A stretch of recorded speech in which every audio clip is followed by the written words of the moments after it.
Land of passes के नाम से जाना जाने वाला और हिमालय की गोद में बसा है केंद्र शासित प्रदेश लद्दाख।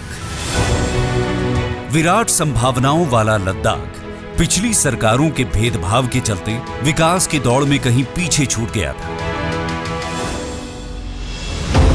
2014 के बाद से ही प्रधानमंत्री नरेंद्र मोदी के नेतृत्व में इस क्षेत्र की ओर विशेष ध्यान देते हुए जम्मू और कश्मीर राज्य के समग्र विकास के लिए 80,068 करोड़ की लागत से 63 परियोजनाओं वाले प्रधानमंत्री विकास पैकेज 2015 की घोषणा की।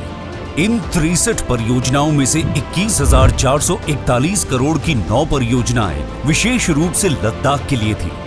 इतने प्रयासों के बावजूद ये क्षेत्र विकास की राह में अभी भी पिछड़ रहा था। लेकिन समय बदला जब गृह मंत्री श्री अमित शाह ने प्रधानमंत्री नरेंद्र मोदी के नेतृत्व में धारा 370 समाप्त कर जम्मू और कश्मीर पुनर्गठन अधिनियम 2019 से लद्दाख को अलग केंद्र शासित प्रदेश का दर्जा दिलवाया और लद्दाख के नागरिकों के जीवन को एक नई दिशा देने का काम किया।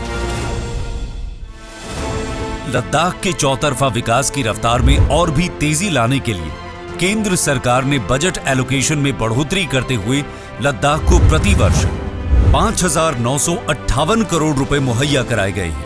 लद्दाख के सभी रास्तों को आपस में जोड़ते हुए राजमार्ग, सड़कें और हेलीपैड का निर्माण किया गया है, जिससे टूरिज्म की अपार संभावनाएं बढ़ी हैं, जिससे आज रोजगार के नए साधन उपलब्ध हो रहे हैं।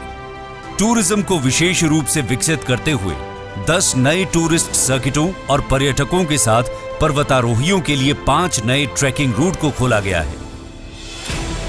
लद्दाख क्षेत्र भारत के आवश्यक ऊर्जा संसाधनों की पूर्ति करने में सक्षम होने के बावजूद यहां बिजली की बड़ी समस्या थी और इसीलिए विद्युत ट्रांसमिशन लाइनों को मंजूरी दी गई है, जिसमें ट्रांसमिशन लाइन, मिनी हाइड्रो परियोजना, सौर ऊर्जा परियोजना, पन बिजली परियोजना, भारत की सबसे बड़ी 7,500 मेगावाट क्षमता वाली सौर बिजली परियोजना शामिल है। स्मार्ट क्लासरूम स्थापित होने से स्कूलों की कायापलट हुई है।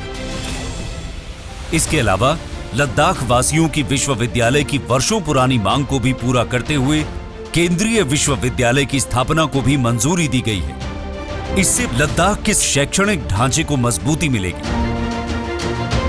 लद्दाख के लोगों की स्वास्थ्य की चिंता करते हुए स्वास्थ्य के क्षेत्र में नए कीर्तिमान रचे हैं, जिसमें कारगिल और लेह में न सिर्फ नए अस्पतालों का निर्माण हुआ, बल्कि बाल चिकित्सा आईसीयू, वयस्क आईसीयू वार्ड, ऑक्सीजन युक्त बिस्तरों की सुविधा भी उपलब्ध कराई गई है। लद्दाख के संपूर्ण विकास के लिए सिडको की स्थापना की गई है। साथ ही लेह में 1,000 मैट्रिक टन कोल्ड स्टोरेज का निर्माण और लद्दाख ग्रीन हाउस परियोजना की शुरुआत की गई है। गृह मंत्री श्री अमित शाह ने ऐतिहासिक पहल करते हुए लद्दाख क्षेत्र के लिए पहले विंटर ग्रेड डीजल बिक्री केंद्र का शुभारंभ किया, जिससे अत्यंत ठंड के मौसम में लोगों की समस्याओं का समाधान हुआ है। 2019 के बाद से लद्दाख अपने आने वाले भविष्य की एक मजबूत नींव रख रहा है और एक ऐसे क्षेत्र का निर्माण कर रहा है जो आने वाले दिनों में विश्व पटल पर अपनी एक नई पहचान के साथ युगों युगों तक चमक बिखेरता रहेगा।